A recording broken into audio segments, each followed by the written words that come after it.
Assalamualaikum warahmatullahi wabarakatuh. Perkenalkan, nama saya Halimatus Sadia. Saya dari kelas 1B Tadris IPS Fakultas Tarbiyah dan Keguruan Universitas Islam Negeri Sultan Syarif Kasim Riau.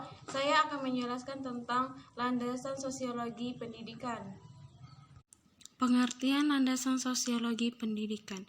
Landasan sosiologi pendidikan adalah acuan atau asumsi dalam penerapan pendidikan yang bertolak pada interaksi antar individu sebagai makhluk sosial dalam kehidupan masyarakat.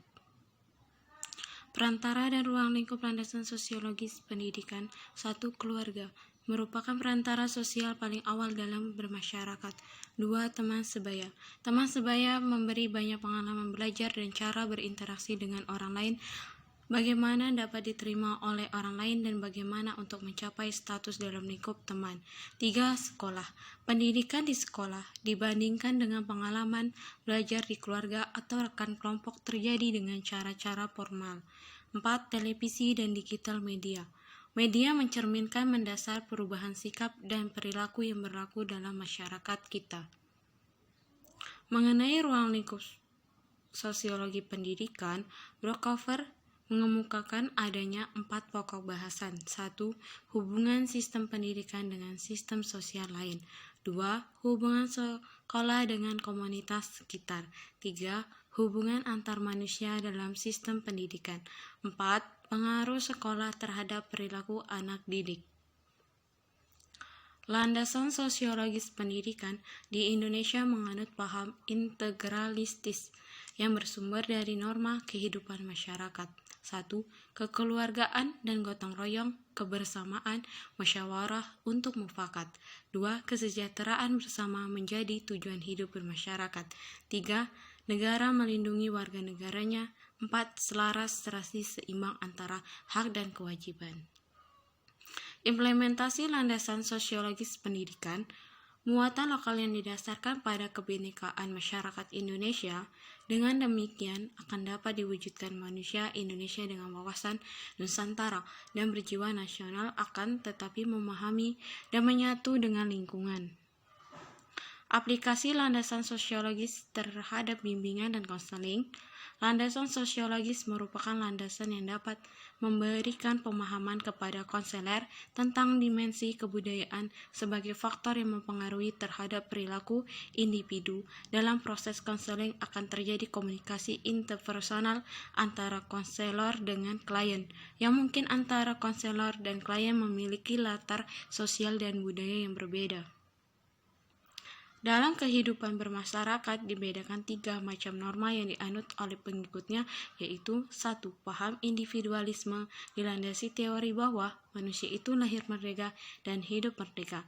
2. Paham kolektivisme memberikan kedudukan yang berlebihan kepada masyarakat dan kedudukan anggota masyarakat secara perseorangan hanyalah sebagai alat bagi masyarakat.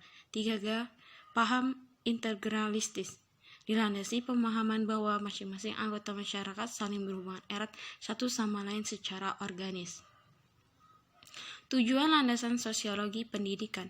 1. Untuk mempercepat dan meningkatkan pencapaian tujuan pendidikan secara keseluruhan. 2. Untuk memahami peranan sosiologi daripada kegiatan sekolah terhadap masyarakat. Tantangan yang dihadapi. 1. Memposisikan mahasiswa sebagai calon guru guna membina seperangkat kepribadian yang terkait dengan model identifikasi diri. 2. Memposisikan mahasiswa sebagai calon guru yang senantiasa berusaha mendapat, mencari, meminta, menginginkan sesuatu yang terbaik. Penelitian sosiologi pendidikan. 1. Hubungan antara sistem pendidikan dengan proses sosial dan perubahan sosial, kebudayaan atau dengan pemeliharaan status. 2. Fungsi sistem pendidikan di dalam proses pengendalian sosial. 3. Hubungan antara pendidikan dengan kelas sosial atau sistem status.